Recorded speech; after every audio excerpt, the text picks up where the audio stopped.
सारे भाव ही हमारा वायुमंडल है। जी, जैसा भाव वैसा वैसा वातावरण, वायुमंडल। वातावरण। तो ये भाव ना बहुत बड़ी चीज है। हम्म। भावातीत हम्म। कहते तो हैं, हम्म। पर ये भाव नहीं छोड़ना। भावातीत वही है हम्म। जिसके अंदर सारे भाव हैं, और जब जरूरत हो जिस भाव की उसका प्रयोग कर सकता है वो। जी जी जी। यानी कि उसके सारे गुणातीत मीन सारे गुण हैं, जी। तो वही गुणातीत है।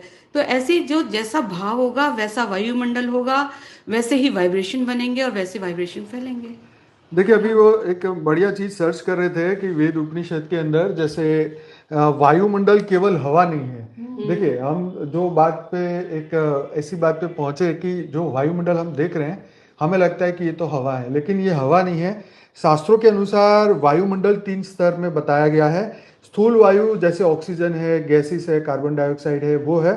फिर सूक्ष्म वायु है, भाव, विचार, डर, क्रोध और शांति, मतलब जो भी हमारे विचार हैं सब ये सूक्ष्म वायु में जा रहे हैं। और तीसरा है कारण वायु, जो सामूहिक चेतना, कलेक्टिव कॉन्शियसनेस, जो हमारी सभी की चेतनाओं के द्वारा वायुमंडल में जा रही है, वो कारण वायु बन रही है। और वहां पर ये लिखा है तैत्तिरीय उपनिषद में कि वायु केवल पदार्थ नहीं, चेतना का वाहक है। तो आप सोचिए, जो हमारी चेतना है उसमें से जो शक्ति निकल रही है उसको वहन कर रही है। तो वायु ये पदार्थ नहीं है। हम देख रहे हैं कि हमें टच हो रहा है तो हवा चल रही है, लेकिन वायु जो है ना, एक एक सेल में इंफॉर्मेशन पास कर रही है। जैसे हमने सोचा तो हमारे पैर तक, नाखून तक वो 100 ट्रिलियन सेल्स जो फैले हुए हैं, उसमें एक विचार 100 ट्रिलियन सेल्स में जा रहा है। तो हमारे हर एक के विचार वायुमंडल में रहे हुए कितने सेलों को टच हो रहा है, अब सोच के देखिए। अब बापूजी ने कहा कि भाई कोई 2 कला की आत्मा, 3 कला की आत्मा, एक छोटा खरगोश भी अगर सोच रहा है तो भी उसके भय के वाइब्रेशन वायुमंडल में जा रहे हैं। हम कहते हैं ना, कत्ल खाने में बकरे कट रहे हैं या जानवर कटते हैं, तो जो कुछ भी कट रहा है या मर रहा है या मारा जा रहा है, तो उसके वायुमंडल इस कारण वायु को, ये सूक्ष्म वायु को और इस स्थूल वायु को कितना भारी करेंगे। आप ये सोच के देखिए कि ये भार कौन वहन करेगा, आप और हम?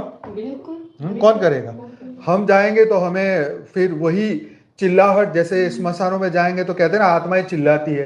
तो भाई चिल्ला चिल्ला के मरी है तो क्या करेंगे? उन्होंने तो अपने भाव को नहीं बदला, अपनी बुद्धि को नहीं बदला, अपने विचारों को नहीं बदला, तो क्या करेंगे? जो शास्त्र में कहा है कि मृत्यु से पहले वैर द्वेष वासना छोड़ो, तो वही चीज तुमने मृत्यु तक नहीं छोड़ी तो वो तुम्हें कैसे छोड़ेगी? अब दूसरी लाइन ये आती है कि हमारे ही विचार फिर वो वायुमंडल बनाता है, हम ही उसमें प्रवेश करते हैं, हमारा ही यम शरीर बनता है, वही यातनाएं भुगतता है। तो ये यातना भुगतने की हम खुद ही तैयारी कर रहे हैं ना। अपने ही विचार हमारी, कहते हैं ना कि अपनी कब्र खोद रहे हैं, तो वही हो रहा है। हाँ? पर इस टाइम पे क्या है कि हाँ। जो अज्ञानी आत्मा